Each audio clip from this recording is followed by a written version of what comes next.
Hare Krishna.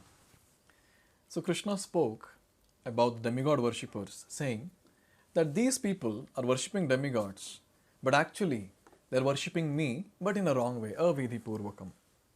Now Krishna is talking about his position and what happens to such worshippers in Shloka number 24. So let's see that now. Ahaṁ hi sarva-yajñānāṁ bhokta cha prabhureva cha nato mam abhijanati nato mam abhijananti tatvena tashyavanti te. So here Krishna is saying, Aham, I am Prabhu, I am the master of what? Of sarva-yajñānāṁ. I am the master of all the sacrifices. And bhokta, I am the only enjoyer. And then he says, Natu mam abhijananti. But those people who actually don't recognize what? Tatvenatash, my true transcendental nature, tattvataha. What happens to them? Chevantite, they fall down.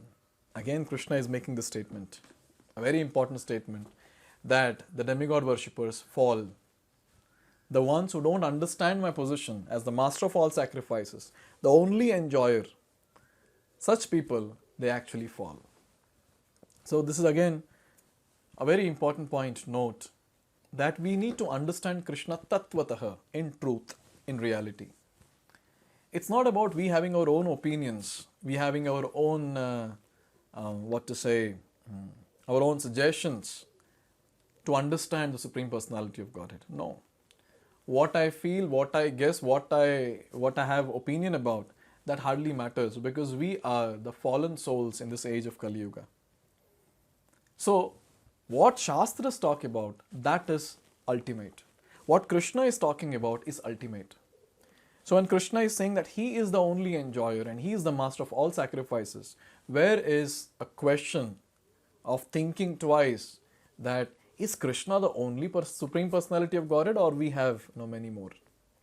Those people who don't read Bhagavad-gita, they are the ones who feel, Krishna and all 33 Koti Devi Devta, all of them are same only, there is no difference.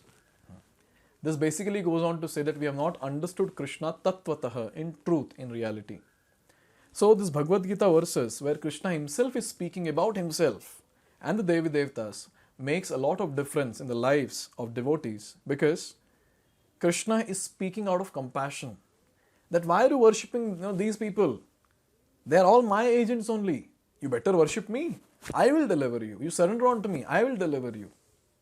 Mam eva ye prapadyante mayam etam tarantite. You surrender unto me. I'll take care.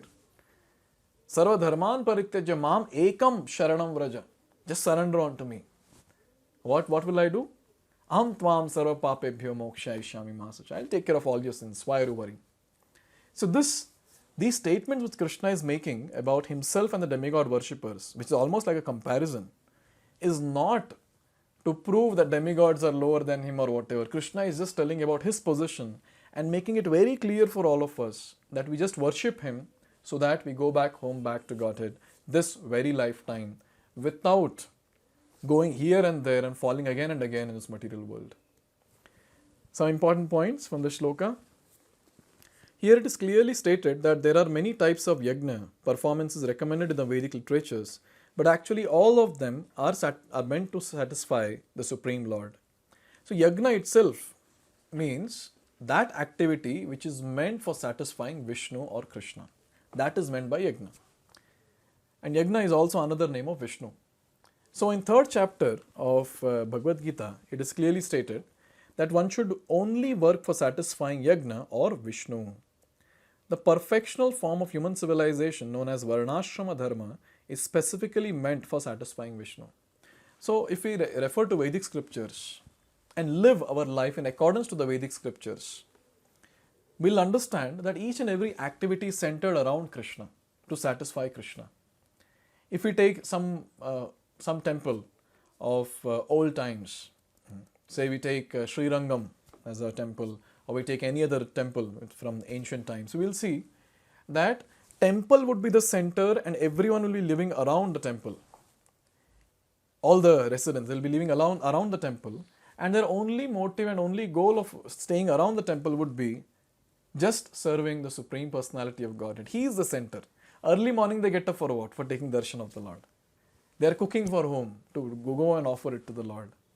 Their entire life is meant for what? To serve the Lord in various ways, in the temple, at home, at various places. Even the way they dress themselves, the way they talk, the content that they talk, everything is centered around Krishna. Because every activity that we do is actually meant for satisfying Krishna, not for satisfying ourselves. We need to understand the funda of getting satisfaction.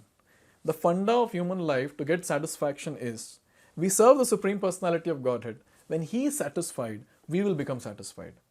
How come? Because we all are His part and parcels. So if the whole is satisfied, obviously the parts and parcels will be satisfied. This is what is the funda, and this is what people miss. This basic thing that by serving Krishna we will become satisfied is missed in general in this world. So it's very important to focus on that, yes, just by serving Krishna, by doing all the activities for the pleasure of Krishna, I myself will become satisfied. And this is a fact. We can try and see. When we do things for Krishna, automatically we become satisfied. And here it is said, therefore Krishna says in this verse, I am the enjoyer of all sacrifices because I am the Supreme Master.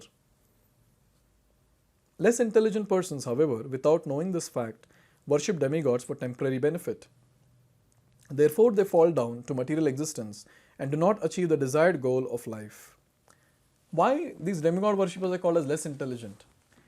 Because they are not marching towards the ultimate goal of life. They are just hanging around in the material world, trying to get some material pleasure and trying to settle in this unsettled world, unstable world. So this point is very important to note, that anyone who understands the ultimate goal of life, that is to break the cycle of birth and death, to attain Krishna this very lifetime, and anyone who is marching towards that ultimate goal by practicing devotional service, such people are called as intelligent because they understand the purpose of the human form. And all the ones who do anything apart from this, that is devotional service to Krishna and to aim to go back home back to Godhead, are actually wasting their time and actually not very intelligent.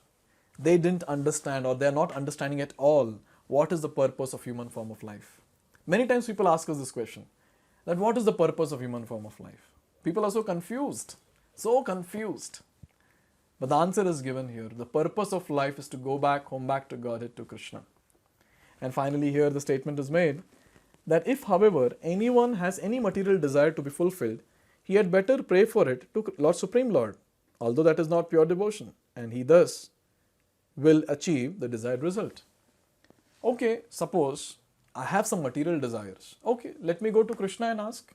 He is my father. Now why to hesitate to go to the father and ask? We'll go to our father and ask. Why to go to the neighbors, the Devi Devtas, and ask? So it is said in Srimad Bhagavatam, a very, very beautiful shloka, which says, Akama sarva kamo va moksha kama udaradi tivrena bhakti yogena yajeta purusham param. So this particular shloka says, Akama, you have no desires. Akama sarva kama, you have all material desires. Moksha kama, oh, you have desire for liberation.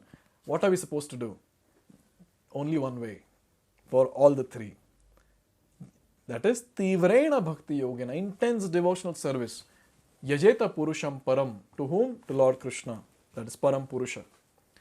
So even if we have material desires, we go and ask Krishna. What is the benefit of doing this? When we approach Krishna, when we are associating with Krishna, we get purified. We get purified of our desires. We get purified, our existence gets purified, and we become intense in devotional service and march towards the ultimate goal. So in this way, Krishna is saying that why these people are worshipping so many other personalities. Worship me, come back to me. If you worship them, you will fall down. This is what is the statement that Krishna has made in this shloka. Now many times people say, Arey, worship anyone, it doesn't matter, finally we'll reach the same destination. But Krishna is going to prove this statement wrong in next shloka. So let's see that in the next video. Hare Krishna. Hare Krishna, Hare Krishna.